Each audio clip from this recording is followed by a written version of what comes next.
আমি রাসেল আহমেদ আপনাদের স্বাগত জানাচ্ছি যমুনা টেলিভিশনের নিয়মিত আয়োজন ২৪ ঘন্টায় প্রেজেন্টেড বাই আকিজ সানশাইন। সমসাময়িক রাজনীতির বিষয়গুলো নিয়ে আলোচনা করি। আজকেও সে আলোচনায় থাকতে চাই, বিশেষ গুরুত্ব দিতে চাই জোটের রাজনীতির প্রসঙ্গ।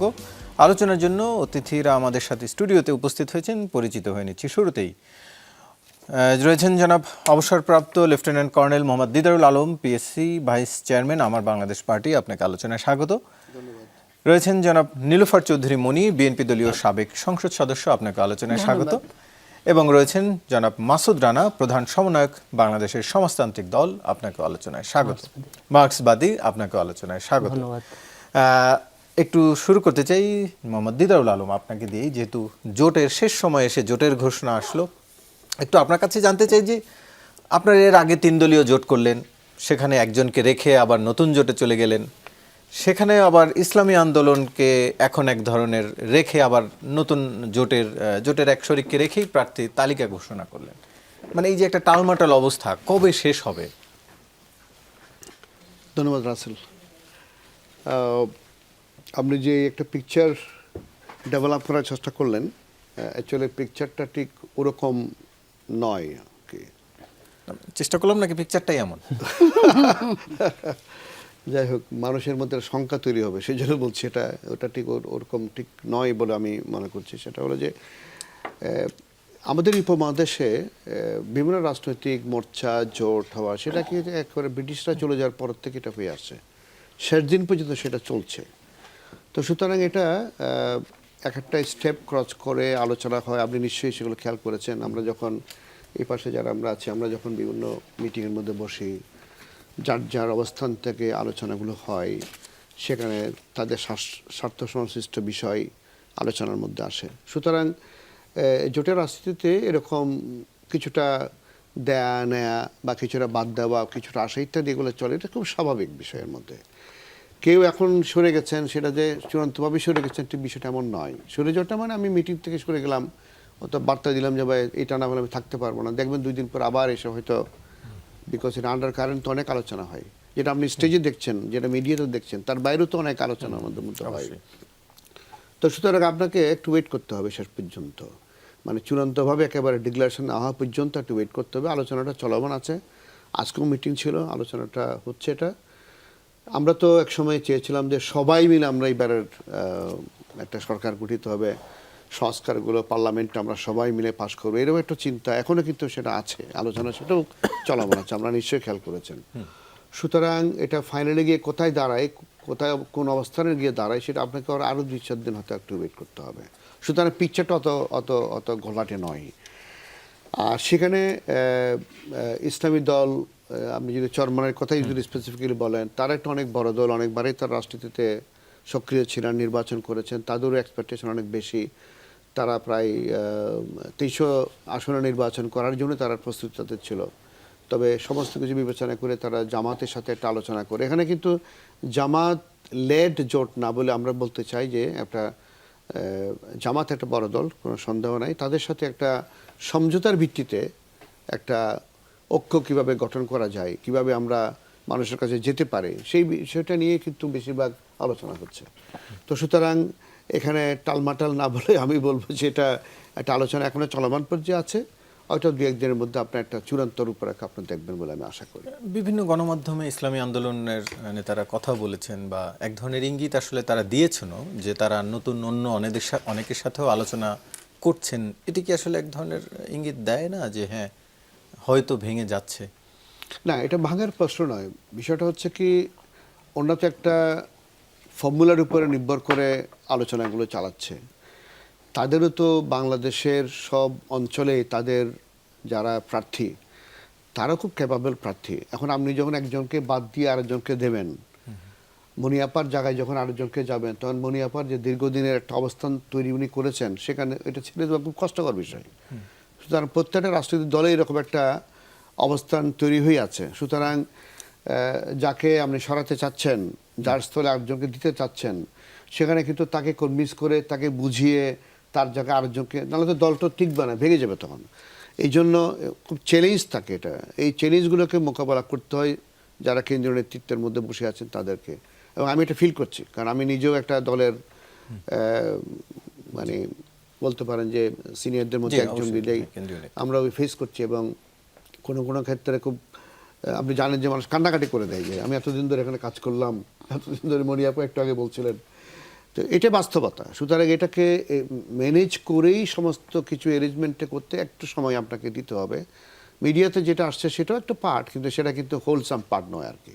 সেই জন্য বলছি আপনাদেরকে কিন্তু একটু আজকে সময় তো দিতে হবে। তাদেরকে দেখাও যায়নি আসলে দৃশ্যমান, সেজন্য হয়তো মিডিয়ায় এই হ্যাঁ, আলোচনাগুলো তা আরো হতে বেশি পারে। আসছে। বাট এটা জি, আলোচনাটা চলমান আছে, দেখা যাক কি হয় আর কি। দেখা যাক কি হয়। মাসুদ রানা, একটু আপনার কাছ থেকে জানতে চাই, আপনারাও সম্ভবত 31 জন প্রার্থী দিয়েছেন, এমনটা 34 সংখ্যাটি বেড়েছে আরেকটু। জোটের হয়ে আরো প্রার্থী রয়েছে। একটু জোট ভিত্তিক রাজনীতির বিষয় নিয়ে একটু আপনার মতামত জানতে চাই, যে প্রত্যেকটি দলের একটা আলাদা আদর্শ থাকে, কিন্তু দিন শেষে আবার তারা সংসদে যাওয়ার জন্য এক হয়। এটি ভোটারদের মধ্যে আদর্শিক দ্বন্দ্বের এক ধরনের বিভ্রান্তি তৈরি করে কিনা, যে যেই আসনে ইনি হয়তো একটি দলকে পছন্দ করেন, আরেকটিকে করেন না শরিকদের মধ্য থেকে, এটি নিয়ে একটু আপনার মন্তব্য জানতে চাইব। পাশাপাশি যদি সংসদে আপনারা এক হতে পারেন, বাইরে আলাদা দলের দরকার কি?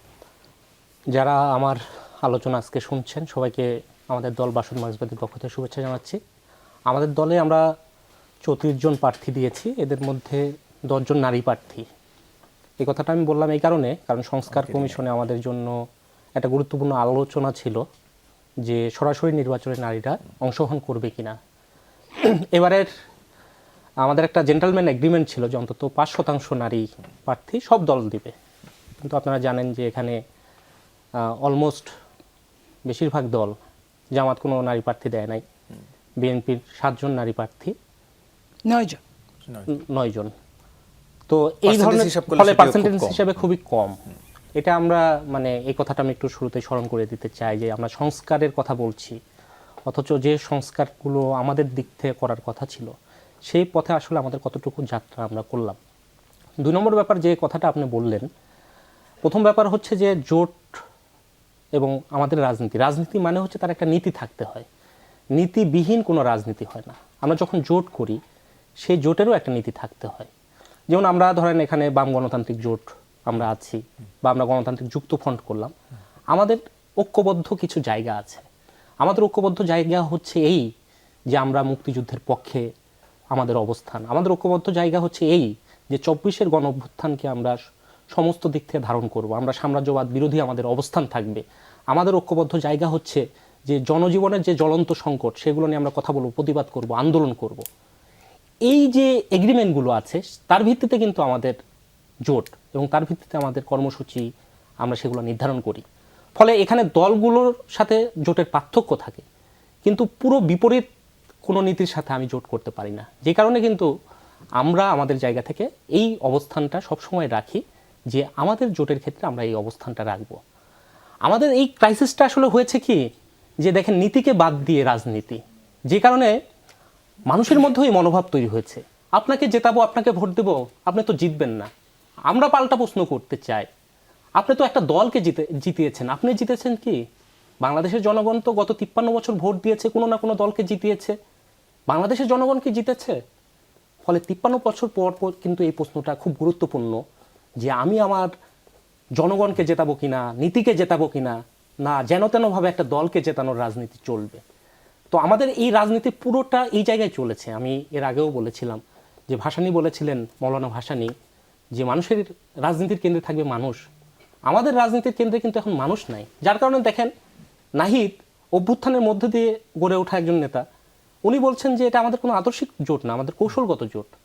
তাহলে কি ধরনের কৌশলগত জোট, কি কি নীতিতে মিলছে, এই বিষয়গুলো কিন্তু খুব আলাপ আলোচনায় নাই। ফলে আমরা যে যেখানে সুবিধা পাচ্ছি সেখানে কিন্তু আমরা জোটে যাচ্ছি, এবং এই সমীকরণটা বাংলাদেশের রাজনীতিতে চলছে। আমরা ভেবেছিলাম অভ্যুত্থানের পরে এর একটা পরিবর্তন হবে, অন্তত অভ্যুত্থানের যে স্লোগান উচ্চারিত হয়েছে ফ্যাসিবাদ ব্যবস্থার বিলোপ এবং একটা বৈষম্যহীন বাংলাদেশ আমরা চাই, এবং বাংলাদেশে এই যে 71, 90-এর গণ অভ্যুত্থান, 24-এর যে গণ অভ্যুত্থান, এত এত মানুষের রক্তদান, এই আকাঙ্ক্ষার পরিপূরক রাষ্ট্রের পক্ষে যারা থাকবে তাদেরকে নিয়ে আমরা চলবো। অথচ আমরা আজকে এসে আবার ওই জায়গায় যাচ্ছি। দেখেন যে যারা জীবন দিতে দ্বিধা করে নাই, গুলির সামনে দাঁড়াতে দ্বিধা করে নাই, সে মনে করছে আচ্ছা ক্ষমতার কাছাকাছি না গেলে আমার রাজনীতি কি থাকবে? ফলে ক্ষমতায় যারাই যেন রাজনীতি। তাহলে আমরা তো শেখ হাসিনা ক্ষমতাসীন দল ছিল, আমরা এই কথা বললাম না যে বিরোধী দল থাকা দরকার, বিরোধী দল না থাকলে একটা গণতান্ত্রিক চর্চাও হয় না। অথচ দেখেন বাংলাদেশের রাজনীতির এমন একটা জায়গায় যাচ্ছে যেন ক্ষমতা যাওয়াটাই রাজনীতি, ক্ষমতায় না গেলে আমার আর রাজনীতি থাকবে না। অথচ শেখ হাসিনার সময় কিন্তু আমরা এর বিপরীত কথা বললাম যে বাংলাদেশে একটা শক্তিশালী যদি বিরোধী দল থাকতো, গঠনমূলক রাজনীতি থাকতো, সেই চর্চা যদি সমাজে থাকতো, তাহলে আওয়ামী লীগ হয়তো এতটা ফ্যাসিবাদ হতে পারতো না। আবার একই ধরনের জোটের সমীকরণে আমরা কিন্তু যাচ্ছি, যে জোটের সমীকরণের মধ্যে আসন সমঝোতার আলোচনাই কিন্তু মুখ্য বিষয়। সংস্কার, মানুষের আকাঙ্ক্ষা, সেগুলো কিন্তু খুব আলোচনার বিষয়বস্তু হিসেবে নাই। এবং আপনারা জানেন যে যে জোটেরই কথা বলা হোক না কেন, সেখানে এই আদর্শিক প্রশ্নগুলো থাকছে না। আমরা মনে করি যে অবশ্যই নীতির প্রশ্ন এবং আদর্শিক প্রশ্নটা জোটের ক্ষেত্রে সামনে থাকা উচিত। এটা যদি না হয় তাহলে বাংলাদেশের যে রাজনীতি সেটা একটা দুর্বৃত্তায়নের রাজনীতির জায়গায় থাকবে। এই দুর্বৃত্তায়নের রাজনীতি তো আমরা চাই না। আমরা তো একটা পরিবর্তনের রাজনীতি চাই, মানুষের পরিপূরক অধিকারের পক্ষের একটা রাজনীতি হোক, এটা আমাদের চাওয়া। ছোট করে আমি যেটি জানতে চাইছিলাম যে মানুষ কি এতে বিভ্রান্ত হয়? ভোটাররা যখন একাধিক দল একটা জোটের মধ্যে থাকে, ভোটাররা ভোট দিতে গিয়ে বিভ্রান্ত হয় কিনা? না, মানুষের মধ্যে তো ওই রাজনৈতিক সচেতনতা থাকাই উচিত, বা থাকেও। তিনি একটি দলকে পছন্দ করেন, তার জোটের সঙ্গী অন্য দলকে হয়তো পছন্দ করেন না। হ্যাঁ, এই জায়গাটা ধরেন, এই জন্য আমি বললাম যে নীতির কাছাকাছি যদি না হয় তাহলে তো অবশ্যই জনগণ বিভ্রান্তি হবেই। এবং সেই জায়গাটা আমরা দেখতে পাচ্ছি, আপনারা দেখছেন যে মানে গতকাল নাসির পাটোয়ারি একটা জায়গায় ক্যাম্পেইন করছিল, ফেসবুকে এসছে, বলছে যে আপনারা কেন মানে জামাতের সাথে গেলেন, বলছে যে আমরা তো সংস্কার চাই। বলছে সংস্কার, এগুলো কোনো সংস্কার? আপনারা তো ভালোই ছিলেন। মানুষ তো এই জায়গাগুলোতে কিছুটা কন্ট্রাডিকশনের জায়গা তৈরি হচ্ছে, এটা আমরা প্র্যাকটিক্যালি দেখছি। যে নীলুফার চৌধুরী মনি, একটু আপনার কাছ থেকে জানতে চাই যে নতুন জোট আত্মপ্রকাশ করলো এবং বিএনপির বিরুদ্ধে অন্যতম প্রতিদ্বন্দ্বী এখন এই নতুন আজকের যে জোট জামাত ইসলামী, যদিও তিনি বলছেন নেতৃত্বে বলা ঠিক হবে না, তাদের আসন সংখ্যা বেশি এবং ইসলামী দলগুলোর প্রায় বেশিরভাগই সেখানে রয়েছে আমরা যেটি দেখা যাচ্ছে। বাংলাদেশে ইসলামী মনা ভোটও রয়েছে। কি মনে হয় এবার কি আপনারা এই যে ধর্মভিত্তিক ভোটগুলো টানতে পারবেন? ধন্যবাদ আপনাকে। যারা শুনছেন আমার শুভেচ্ছা অভিনন্দন, আমার সহ আলোচক বৃন্দকে শুভেচ্ছা। দেখেন, জোট যে কথাটা দিদার ভাই বলেছেন, জোট তো বহু আগে থেকেই ছিল, আছে, থাকবে। জোটটাকে আমি প্রাধান্য দিই এই কারণে, জোট করলে হয় কি ছোট ছোট দলগুলো তার মূল্যায়ন পায়, যারা এককভাবে পাশ করতে পারার কথা না। সেইখানে এখন যেটা বলছেন, বিএনপি যে 31 দফা দিয়েছিল সেখানে কিন্তু জোটের প্রাধান্য আছে, যে বলেছে যেভাবেই আমরা পাশ করি না কেন, এটা কিন্তু 23-এ ফ্যাসিস্ট আওয়ামী লীগ থাকা অবস্থায় এটা ফ্লাশ হয়েছিল। সেইখানে বলেছিল যে আমরা একটা জাতীয় সরকার গঠন করব, আমরা সবাইকে মূল্যায়ন করব। তো সেই জায়গায় বিএনপি এখনো আছে। বিএনপির সাথে যাদের জোট হওয়ার কথা ছিল, যে কারণেই হোক, ইসলামী দলগুলো মনে করেছিল যে যে কোনোভাবে জনগণের চোখে ধুলো দিয়ে আমরা একটা ধর্মভিত্তিক জোট করে, যদিও এখানে ধর্মে কিন্তু অনেক আকাশ পাতাল ব্যবধান, কেউ মাজারকে খুব বেশি ভক্তি করে, তো কেউ মাজার থেকে লাশ তুলে পুরা দেয়। দেখেন কতটা ডিফারেন্ট। এইখানে কিন্তু কোনো এক দল আরেক দলের সঙ্গে এতটা শত্রুতা না, যতটা আপনার একটা মরা মানুষকে তুলে আবার পুড়িয়ে ফেলতে পারে। তো সেইখানে এমনিই যে তাদের বেশি টিকবে না এটা বোঝা যায়, কিন্তু ওই যে ক্ষুদ্র স্বার্থকে চরিতার্থ করার জন্য যেটা করেছিল তারা, সেই জায়গায় প্রথমে যদি বুঝতে পারে, প্রথমে যদি ডিভাইডেড হয়, আমি একটা জায়গায় কিছুটা খুশি হব, এই দেশকে ভালোবাসার জায়গাটায়, যে পরে কোনো সমস্যা হওয়ার চেয়ে আগেই হয়ে গেল, আগেই যার যার জায়গাটা বুঝে নিল। ধরেন ইলেকশনের পরে যদি এই কাহিনীটাই ঘটে, বা এর চেয়ে বেশি বিস্ফোরণ তো ঘটবে তখন যদি ঘটে একটা ইলেকশনের পরে, তখন এটা আরও বেশি পীড়াদায়ক হবে, আরও বেশি জাতির জন্য দুঃখজনক হবে। সেইখানে আপনার এই আসন বেজ নিয়ে যে ঘটনাটা আমরা দেখলাম, কারোর মধ্যেই কোনো রহম কাজ করে না এইখানে। আর রাজনীতির কথা বলা এটাই, স্যাক্রিফাইসটাই কিন্তু রাজনীতির একটা পরমতর ধর্ম আমি মনে করি। যে যত স্যাক্রিফাইস করে তার জন্য, এই যে দেখেন দেশনেত্রী বেগম খালেদা জিয়া এতটা স্যাক্রিফাইস করেছে, এতটা অত্যাচারীর পেছনে কখনোই গালি দিয়ে কথা বলে নাই। তার মৃত্যুতে আমরা যা দেখেছি, সমস্ত বাংলাদেশ সার্বজনীন একজন নেতায় পরিণত হয়েছে। এখান থেকেও কিন্তু শেখার আছে, যদিও বাংলাদেশের কোনো নেতা, কোনো কর্মী, কোনো মানুষ খুব একটা ফলো করে না, শিখে না। যাদের শেখা দরকার তারা শিখে না, আর যাদের দরকার নেই তারা অহরহ শিখে বিপদে পড়ে।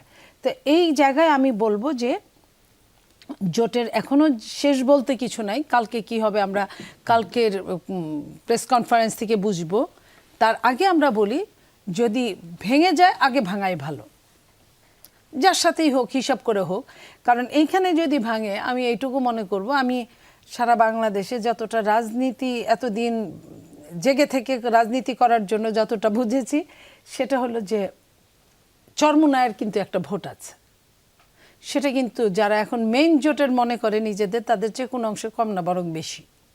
কারণ আমরা আওয়ামী লীগের সময় দেখেছি তারা যখন ইলেকশন করেছে অনেক জায়গায় কিন্তু তারা সেকেন্ড বা তৃতীয় হয়েছে, থার্ড হয়েছে। তো সেইখান থেকে তাদের যে একটা ওই যে মুরিদানের জনপ্রিয়তাটা, এটা কাজে লাগাতে পারবে তারা।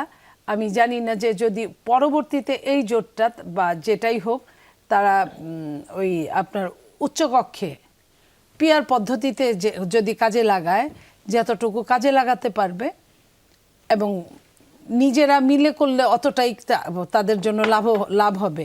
কিন্তু যদি প্রথমেই ভেঙে যায় সেটাও একটা লাভ, যে আমরা দেখতে চাই যে কে কিভাবে পাস করে। এই ইসলাম বা ধর্মীয় ঘরানার ভোট হারাতে যাচ্ছে বিএনপি? আমি এটা মনে করি না। বিএনপিতে আপনি যদি একটা মসজিদে জরিপ চালান, মসজিদে যারা নামাজ পড়ে তারা মুসল্লি, কিন্তু সব মুসল্লি কিন্তু দাড়ি টুপি আলা না। আর সব দাড়ি টুপি আলাই কিন্তু জামাত বা চরমোনাই বা অন্যান্য ইসলামী জোট, হেফাজত বা এইসব করে না। অনেকেই আছে যারা ধার্মিক মানুষ, কিন্তু ধর্মকে এবং রাজনীতিতে একখানে করে না। যারা ভোট দেয় তারা কিন্তু আপনার সংখ্যায় কারো চেয়ে কম না, বরং অনেক বেশি। তবে একটা জায়গায় যে কিছু যে প্রপাগান্ডা চলছে এখন ভোট নিয়ে, যে ধরনের যে এই পার্টিরে ভোট দিলে বিনা হিসেবে জান্নাতি, এই পার্টিকে ভোট দিলে সূর্য থেমে থাকবে, এই পার্টিকে ভোট দিলে চন্দ্র গিয়ে ভোট কাস্ট করবে, এইসব যারা বলে কিছু শ্রেণীর ভোট নেওয়ার চেষ্টা করছে। আমার ধারণা সচেতন ভোটার গোষ্ঠী এটাও সময় মতো বুঝতে পারবে। জি, আমরা আলোচনা আবারও ফিরবো, তবে তার আগে একটি বিরতি নিয়ে আসি। দর্শক সঙ্গেই থাকুন, ফিরছি কিছুক্ষণের মধ্যেই।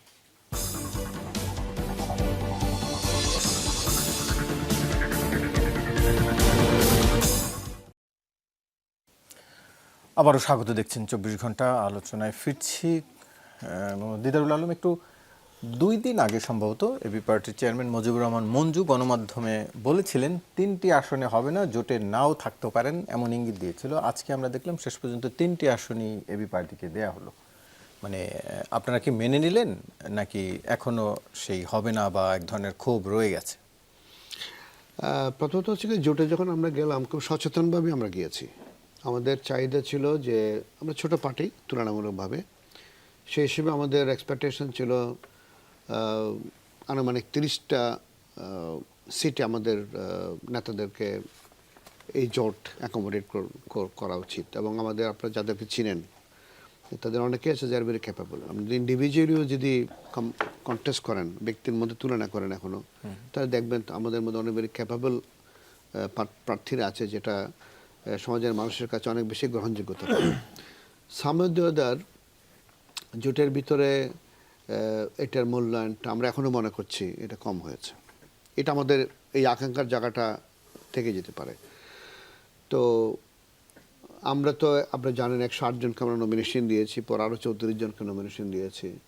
তাদের মধ্যে এ পর্যন্ত আমি একটু আগে যদ্দূর খবর নিলাম যে প্রায় 52 জনের নমিনেশন এখনও ঠিক আছে। তাদের মধ্যে একটা চরম হতাশা কাজ করবে এইটার কারণে। অনেকেই হয়তো উড্র নাও করতে পারে। তো এটা নিয়ে আমরা কাজ করছি। আমরা বিভিন্নভাবে নেতাদের সাথে বৈঠক করছি, বারবার বৈঠক করছি, কাউকে বোঝানোর চেষ্টা করছি, কোথাও হয়তো পারা যাবেও না, হয়তো বা এমনও হতে পারে। তো এটা অসন্তুষ্টির প্রশ্ন নয়। আমাদের দাবি ওই 30টার মিনিমাম, সেটার মধ্যে থেকেই আমরা এখনও আলোচনা চালিয়ে যাচ্ছি। দেখা যাক কোথায় গিয়ে শেষ হয়। এটা উজ্জ্বল না হওয়া পর্যন্ত এটা বলা ভেরি ডিফিকাল্ট।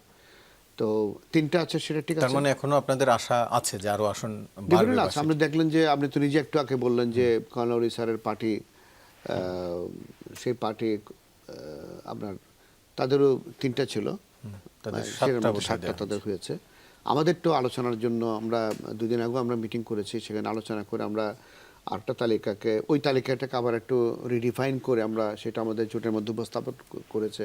পার্টির চেয়ারম্যান নিশ্চয়ই সেখানে হয়তো সময় আসতে বলবে। তো এই আলোচনাটা এখনো চলমান আছে। সেটা একেবারে ফাইনালি না হওয়া পর্যন্ত এটা কোনো কিছু এই সময় বলাটা এটা ঠিক হবে না। তবে হ্যাঁ, আমরা সিদ্ধান্ত নিয়েছি মেজরিটির সিদ্ধান্তে আমরা জোটে থাকবো, জোট থেকে বেরিয়ে আসবো না, সেটা সিদ্ধান্ত আমরা নিয়েছি এই নির্বাচনে। তারপরে দেখা যাক, আর তো মানে অনেক ইকুয়েশন আছে, ইকুয়েশনগুলো কাজ করছি আমরা সবাই মিলে। আমরা চাই যে কি এই জোট জয়ী হোক, এই জোট সরকার গঠনের দিকে এগিয়ে যাক, সেটা আমরা চাইব। নীলুফার আপা যেভাবে বললেন যে বিএনপি ডেফিনেটলি একটা বড় দল এবং তার সরকার পরিচালনার বিশাল অভিজ্ঞতা তাদের আছে, তাদের প্রতি সম্মান রেখে বলছি। এবার ইন্ডিকেশনটা কোনো কোনো ক্ষেত্রে একটু ভিন্ন, এটা একেবারে নির্বাচন না হওয়া পর্যন্ত বলা যাবে না। তবে আমরা আশা করছি মানুষের মধ্যে একটা পরিবর্তনের ভাব দেখা যাচ্ছে। যে ধরুন বিশ্ববিদ্যালয় একটা ইন্ডিকেশন দিয়েছে, ঢাকা বিশ্ববিদ্যালয়, জাহাঙ্গীরনগর, চট্টগ্রাম, রাজশাহী এমনকি জগন্নাথ বিশ্ববিদ্যালয়, যেটা আমরা সত্যিভাবে আশাও করি নাই যে কি এখানে আমাদের জোটের যারা ছাত্র সংগঠনগুলো তারা সেভাবে এই পরিমাণ সিট নিয়ে তারা জয়ী হবে। It's an indication, it's not the whole sum of the whole thing, but it's an indication. তারপর হচ্ছে কি আমরা মনে করছি যারা আমরা গ্রামে গঞ্জে ঘুরে বেড়াচ্ছিলাম, এখনো ঘুরে বেড়াচ্ছে, মানুষ কিন্তু এবার মার্কার চেয়ে ব্যক্তিকে খুব খোঁজার চেষ্টা করছে। ব্যক্তিটা কে? আগে এক সময় মার্কার উপরে মানুষ খুব পাগল ছিল, নৌকা হোক, ধানের শীষ হোক বা আপনাদের জোটের যারা প্রার্থী হয়েছেন তাদের সবাইকে কি চিনে এলাকার সব জনগণ, মানে এরকম পরিচিত মুখ কিনা সবাই? আমাদের পার্টি তো নতুন, মানে আমি জোটের সেই সামগ্রিক কথা, আমি সেই কথাটাই বলছি আপনাকে। বাইনাও সবাই চিনে। আপনি যদি হাটাজারের কথা বলেন, আমার মনে হয় সচেতন ব্যক্তির মধ্যে যে কোনো একবার জিজ্ঞেস করলে কর্নেল দিদারকে সবাই চিনবে। হয়তো আমি মুনিয়াপার মতো পপুলার নয়, বিকজ মুনিয়াপার তো পার্লামেন্টে ছিলেন, আমি তো পার্লামেন্টে যাওয়ার জন্য মাত্র চেষ্টা করছি। পার্লামেন্ট আমাকে যতটা জনপ্রিয়তা না দিয়েছে, টক শো আমাকে তার চেয়ে বেশি দিয়েছে। আপনি এমনি পপুলার মুনিয়াপা, না এত পপুলার হলে তো মনোনয়নই পাইতাম না। আপনাকে হয়তো আপনার দল হয়তো আপনাকে নিয়ে ভিন্ন কিছু ভাবছে হয়তো বা। তো সুতরাং আমরা যাদের যে 30 জনের ব্যাপারে জোটে আমরা তালিকা দিয়েছি, আপনাকে আমি গ্যারান্টি দিয়ে বলতে পারি every one of them are very popular in their area.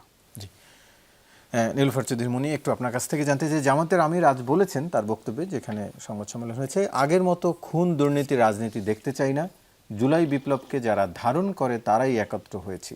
BNP কি জুলাই বিপ্লব ধারণ করে, একত্র তো হননি?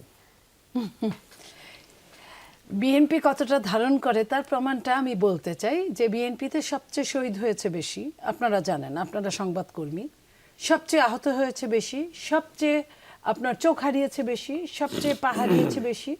তো বিএনপি আন্দোলনে না থাকলে, বিএনপি তাওয়া গরম না রাখলে, হঠাৎ করে একদিনে তো হুট করে আকাশ থেকে পড়লেন আর কিছু লোক আন্দোলন করলেন, হয়ে গেল। আমরা যদিও ক্রেডিট নিতে চাই না, নেই না, কিন্তু সত্য তো একদিন না একদিন বের হবে। আপনি যেমন ধরেন চিফ অ্যাডভাইজার, উনি ক্ষমতায় বসার পরে উনি অনেক কিছুই জানেন না, দেশেও ছিলেন না, উনি হুট করে বললেন, একটা নাম ধরে বললেন যে মাস্টার মাইন্ড অফ আন্দোলন। ঠিক আছে, তো এই যে রেভলিউশন অফ মাস্টার মাইন্ড বা মাস্টার মাইন্ড অফ রেভলিউশন, সে নাম ঘোষণা করে দিলেন। 2-3 পরে ওইখান থেকে উনি নিজেই সরে আসলেন, 2-3টা দেশে যে নাম ঘোষণা করলেন, তারপর সরে আসলেন যখন বাস্তবতার মধ্যে উনি আসতে পারলেন। তো আমরা এই ধরনের কথা বলতে চাই না যে একটা ডিজাইনে সব কিছু হয়েছে, কিন্তু সেই ডিজাইনটা কিভাবে, কোথা থেকে হয়েছে, কে কোন রুল পালন করেছে, ফলো করেছে, এটা তারাই জানে। এখন তারা যদি এই ধরনের কথা বলে, ইতিহাস এমন জিনিস যে যত দিন যাবে ইতিহাসের প্রকৃত তথ্যটা সঠিকভাবে বের হয়ে আসবে।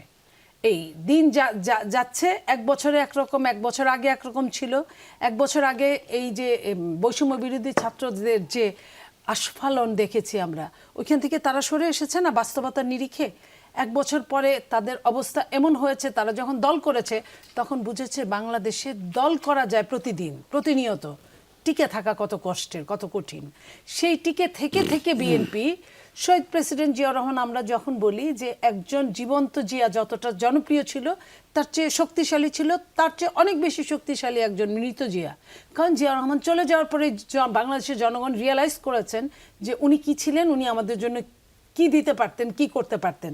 সেই জায়গা থেকে এত অত্যাচারের পরে, নিপীড়নের পরেও কিন্তু বিএনপি ভেঙে খান হয় না, যেটা জাতীয় পার্টি এরশাদ সাহেব থাকা অবস্থায় হয়েছে, এরশাদ সাহেব চলে যাওয়ার পরেও হয়েছে।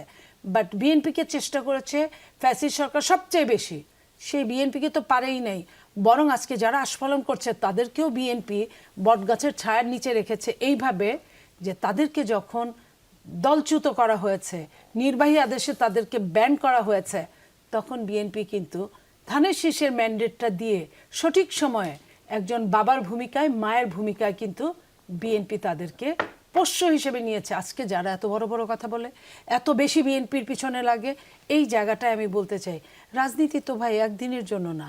আজকে আমার দাদি একটা কথা বলতো যে গাড়ির উপরে নৌকা, নৌকার উপরে গাড়ি, গাড়ি যখন নষ্ট হয় তখন নৌকা দিয়েই পার করতে হয় যদি নদীর এই পারে গাড়িটা নষ্ট হয়। আবার নৌকা যখন নষ্ট হয় তখন গাড়ি দিয়ে, ট্রাক দিয়েই নিয়ে যায়, তাকে ঠিক করতে হয়।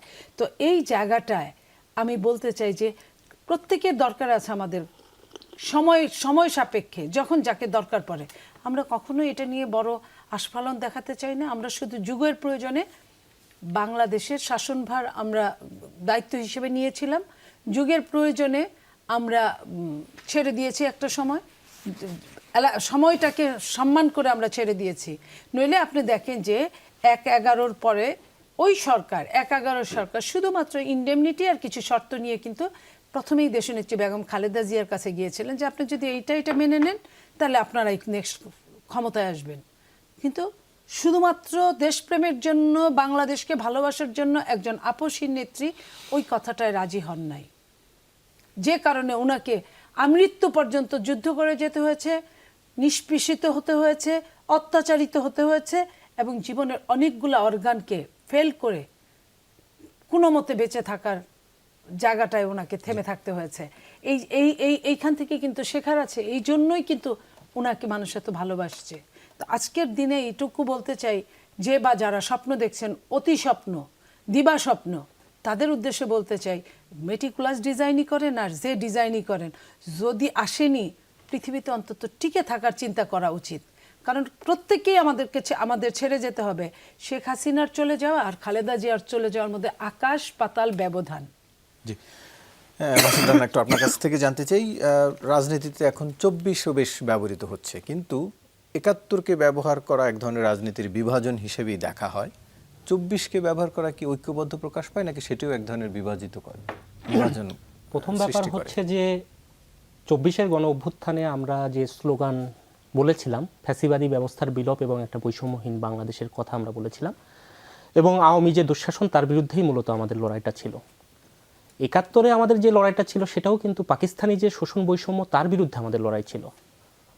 ফলে আমি যদি 71-কে ধারণ না করতে পারি তাহলে 24-কে ধারণ করতে পারবো না, এবং 24-কে ধারণ না করলে 71-কেও ধারণ করতে পারবো না। এবং ইতিহাসে প্রত্যেকের যে ভূমিকা, সেই ভূমিকা বারে বারে আলোচিত হবেই। যেমন 24-এর গণ অভ্যুত্থান যখন আলোচনা হবে, আওয়ামী লীগের কী ভূমিকা ছিল স্বাভাবিকভাবে সেই আলোচনা আসবে। তেমনি 71-এর আলোচনা যখন আসবে, এবং এটা খুবই গুরুত্বপূর্ণ, আমাদের জাতির ইতিহাসে সবচেয়ে গুরুত্বপূর্ণ অধ্যায় মুক্তিযুদ্ধ এবং 71, আমরা একটা স্বাধীন রাষ্ট্র পেয়েছি। সেই রাষ্ট্র গঠনের সময় জামাতে ইসলামের কি ভূমিকা ছিল, স্বাভাবিকভাবে সেই প্রশ্নটা আসবে। এটার মধ্যে দিয়ে বিভাজন তৈরি হয় না, বরং একটা দেশকে যদি সত্যিকার অর্থে গড়ে তুলতে হয়, সেই দেশের মানুষকে যদি সত্যিকার অর্থে মর্যাদার জায়গায় দাঁড় করাতে হয়, তাহলে তার যে ইতিহাসের সঠিক শিক্ষা, সেই শিক্ষাটা সামনে আনতে হয়। এই শিক্ষাটা আমরা কখনো সঠিকভাবে আনতে পারিনি। এই কারণে দেখেন জাতি গঠনের ইতিহাসে বা পাকিস্তানের পুরো শাসন পর্বে সবচেয়ে আপোষহীন ভূমিকা ছিল মৌলানা ভাসানীর, অথচ আপনারা দেখবেন যে মৌলানা ভাসানী কিন্তু আড়াল হয়ে গিয়েছে। সাম্রাজ্যবাদ, সামন্তবাদ এবং শোষণ বৈষম্যের বিরুদ্ধে তার অবস্থান ছিল, সেই বিষয়গুলো অনেক আড়াল হয়ে গিয়েছে।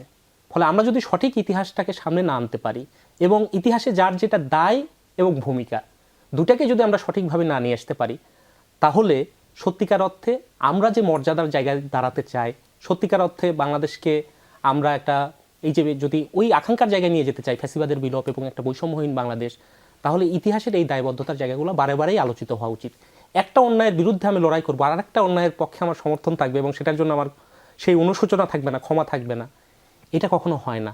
বৈষম্যের বিরুদ্ধে লড়াই দুইটাই ছিল, বৈষম্য এবং শোষণের বিরুদ্ধে লড়াই। আমি বিষয়টাকে এভাবে দেখি এবং আমাদের মনে হয় যে এই জায়গা থেকে দেখা দরকার। জামাতে ইসলামী যে কাজটা করছে সেটা হচ্ছে সে 24-কে 71 দিয়ে রিপ্লেস করতে চাচ্ছে, যেটা ঐতিহাসিকভাবে কখনোই বাংলাদেশের জনগণ মেনে নেবে না। আমরা মনে করি 71, 90, 24 এই সমস্ত কিছু এক সূত্রে গাথা, এটাকে একটাকে অস্বীকার করলে আরেকটাকে ধারণ করা যায় না। ফলে যারা 24কে সত্যিকার অর্থে ধারণ করতে চায় তারা 71কে ধারণ করবেই, 71কে ধারণ না করলে 24কে ধারণ করতে পারবে না। এটাই আমাদের অবস্থান। আলোচনায় আবারও ফিরছি কিছুক্ষণের মধ্যেই, সঙ্গেই থাকুন।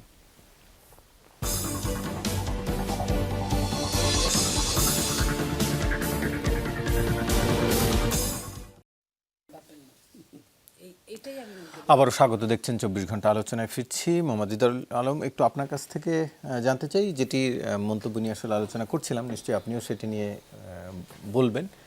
যদি আপনাদের জোট জুলাই যোদ্ধাদের মিলন মেলা হয়, তাহলে বাইরে যারা আছেন তারা আসলে কারা?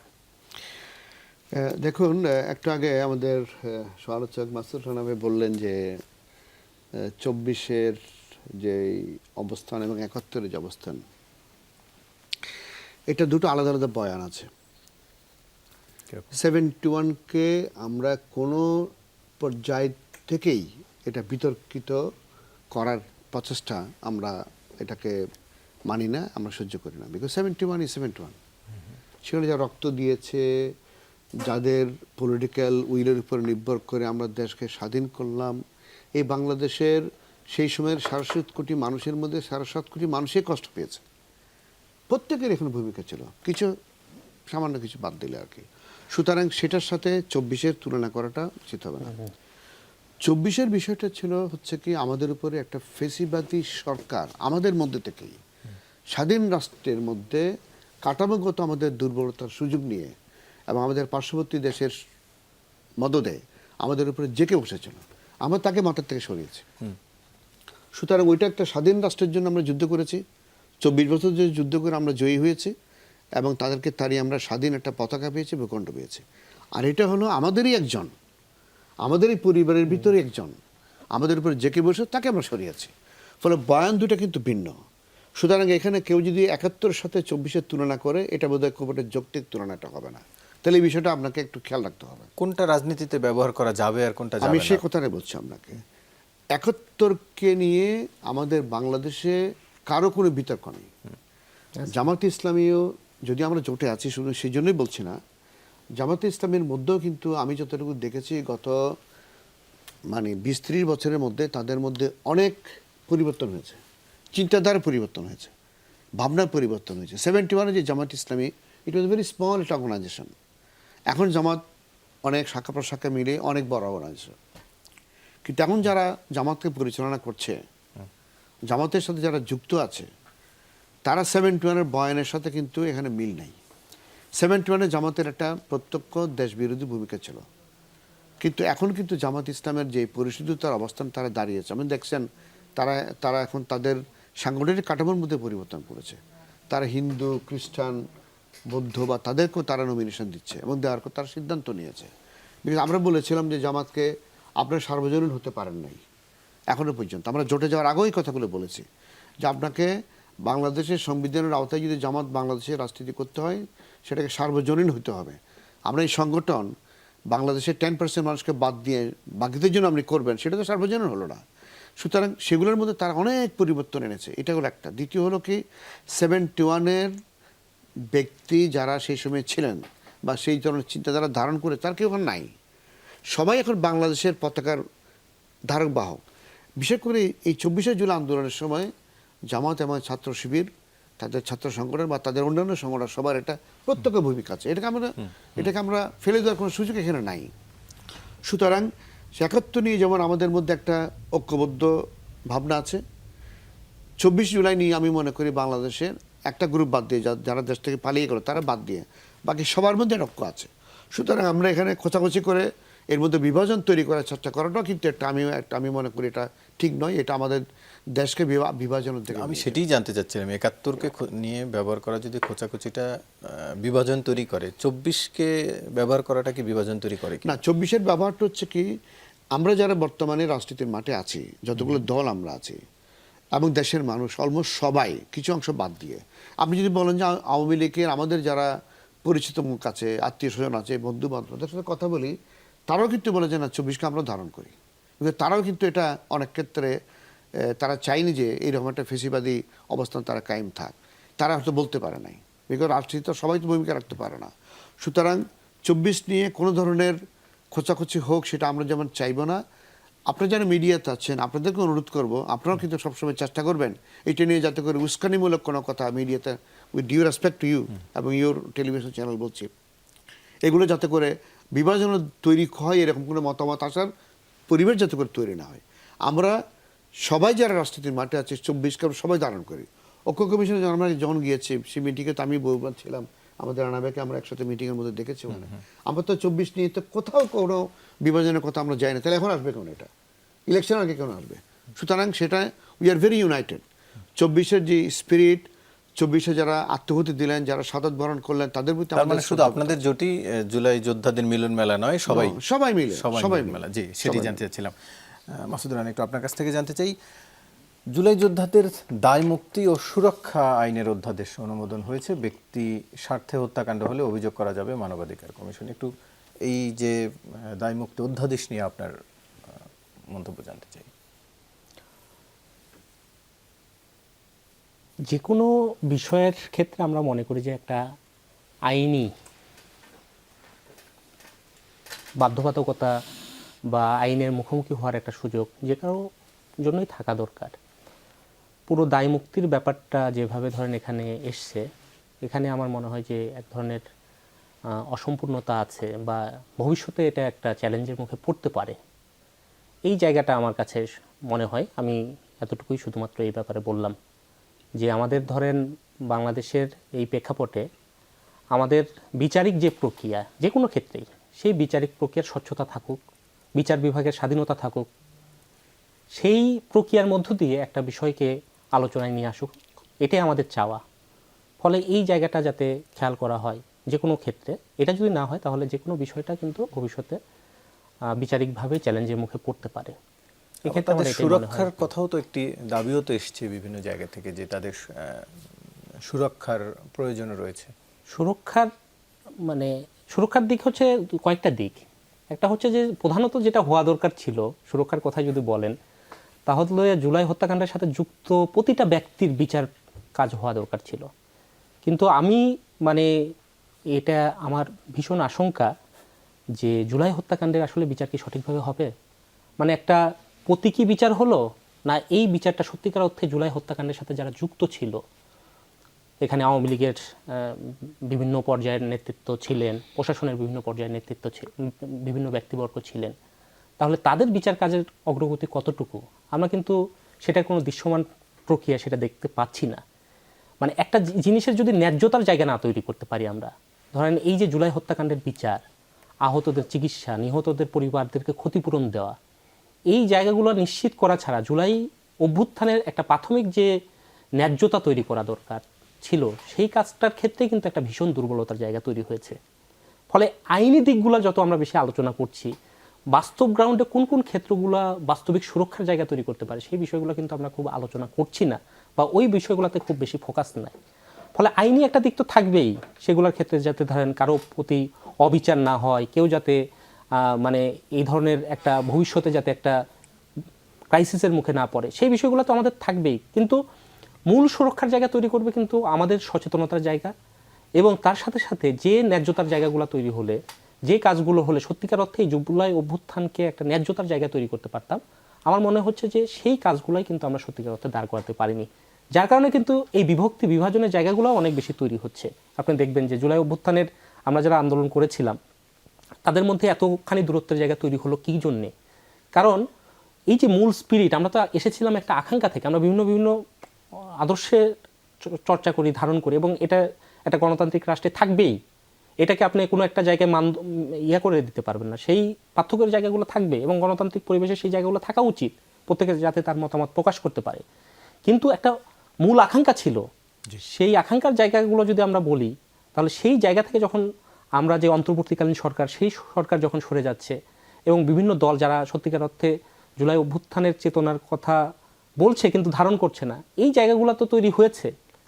ফলে আমি ওই জায়গাটাকে অনেক বেশি গুরুত্বপূর্ণ মনে করি আর কি আইনি জায়গা। নীলুফার চৌধুরী মনি, একটু আবারও জোট প্রসঙ্গে আপনার কাছ থেকে জানতে চাই। জোটে বিএনপিরও জোট রয়েছে, এবং সেখানেও শরিকদেরকে যেসব আসন দেওয়া হয়েছে, বিদ্রোহী অনেক প্রার্থী রয়েছে, তাদের অনেককে বিএনপি বহিষ্কারও করেছে। কিন্তু বহিষ্কারের আবার অন্যান্য অতীতে বিভিন্ন সময় যাদের বহিষ্কার করা হয়েছে, সাম্প্রতিক সময় অনেককে আবার দলে ফিরিয়েও আনা হয়েছে। তাহলে এবারের যে বহিষ্কার, এটিতে শরিক দলগুলো কিভাবে আস্থা পাবে আসলে? দেখেন, যেটা হলো যে বহিষ্কার তো একটা শাস্তি। সন্তান এবং বাবা মাও কিন্তু সন্তানকে শাস্তি দেয়, কিন্তু একবারে ফেলে তো দেওয়া যায় না। আমি আপনাকে ফ্রেন্ডলি বলি, আমি কত কাল রাজনীতি করি, এই বিএনপির সাথেই জড়িত আছি। বিএনপি আমাকে মনোনয়ন দেয় নাই, আমি দাঁড়াতে পারতাম। এটা আমি দাঁড়াইনি, এটা আমার অন্য ব্যাপার। বাট আমি যদি দাঁড়াতাম, খুব কি অসুন্দর হতো। আমারও তো ইচ্ছা থাকতে পারে, আশা থাকতে পারে, ভরসা থাকতে পারে।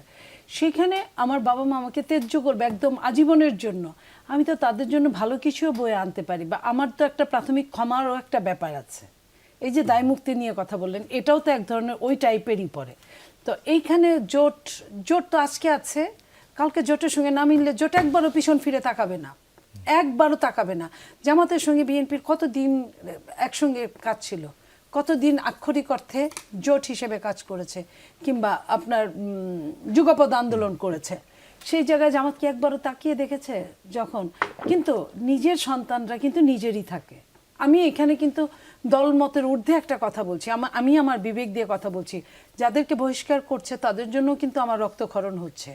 আমি যেটা করি নেই তারা যে করবে না এমন তো কোনো কথা না। সংসারে কিন্তু 10টা সন্তান থাকলে একরকম হবে তা না, কেউ একটু জেদি হবে, কেউ একটু নরম সরম হবে, এক একজন এক এক রকম। সেখানে যদি তার কৃতকর্মের জন্য তাকে শাস্তি দেওয়া হয়, তাহলে তার ভালো কাজের জন্য একটা সময় তাকে পুরস্কার দেওয়া উচিত। যে বলেন না যে একটা মুক্তিযোদ্ধা যে কোনো সময় রাজাকার হতে পারে, কিন্তু একটা রাজাকার সারা জীবনের জন্য রাজাকার।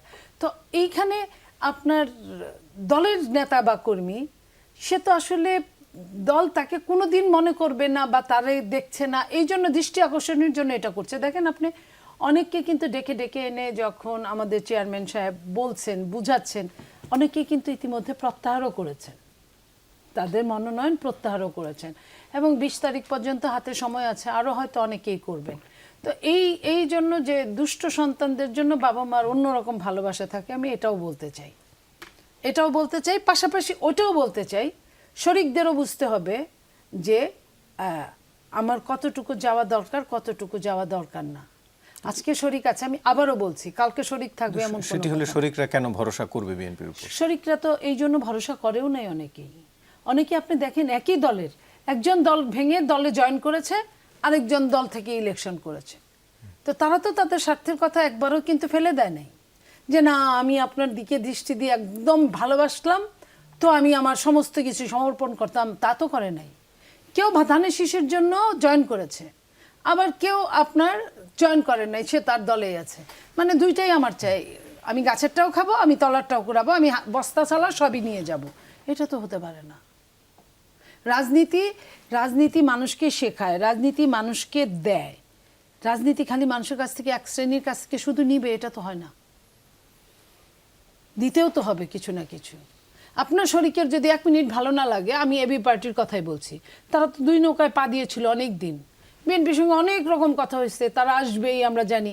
আমি যখন একদিন এবি পার্টির কোনো এক নেতাকে বললাম যে আপনারা কি করবেন, বললো যে আমরা যদি ধানের শীষের হয়ে কাজ করি, ধানের শীষ যদি মার্কা না পাই, তাহলে তো জনগণ আমাদের ভোট দিবে না। আমি তাদেরকে একদম খারাপ দৃষ্টিতে নিচ্ছি না, কিন্তু আমরা যদি জামাতের সাথে থাকি, জামাত যার কথা বলবে তাকেই ভোট দিবে চোখ বন্ধ করে। তো তারা তাদের হিসাবটা বুঝে নিয়েছে। এখন সবাই তো সবার হিসাবই বুঝে, তো সবাই সবার হিসাব বুঝলে সংসারের একটা জেদি সন্তান যদি তার হিসাবটা বুঝতে যায়, সেখানে শাস্তি হয়। আবার ভালো কাজের জন্য তো শাস্তি মৌকুফও হতে পারে। আমরা যখন ধরেন যে লাস্ট যে এই যে বিভিন্ন জেলায় যে বহিষ্কারগুলো হলো, বহিষ্কারের সাথে সাথে তো আমাদের দল বারবার করে সরকারকে বলেছিল যে আমরা তো আইনি প্রক্রিয়া নিতে পারি না, আপনারা প্লিজ এদেরকে অ্যারেস্ট করেন, এদেরকে শাস্তির মুখোমুখি নেন। কেউ কিন্তু নেয় না, কারণ বিএনপিকে কিভাবে খারাপ বানানো যায়, বিএনপিকে কিভাবে ধরা খাওয়ানো যায়, এই চিন্তা নিয়ে একটা শ্রেণী আছে এখন পর্যন্ত। সেই জায়গায় তারা বরং আরো সুযোগ করে দিয়েছে, অন্যায়ভাবে ইনকাম করার জন্য সুযোগ করে দিয়েছে। তাইলে ওই লোকটাকে যদি 11th আওয়ারে দরকার পড়ে দলের, তাহলে তার ফিরায় না নিয়ে কি হবে? আপনার খাতে আইন, আপনি আইনের অনুশাসনের মধ্যে যান না ইচ্ছা করে, আমার হাতে তো আইন নাই। ওই লোকটাকে এখন ভালো হয়ে গেছে যাকে নেওয়া হচ্ছে, এখন হয়তো ভালো হয়েছে, সে কমিটমেন্ট করেছে। মানুষের মধ্যেই তো মন্দ এবং ভালোত্ব থাকে।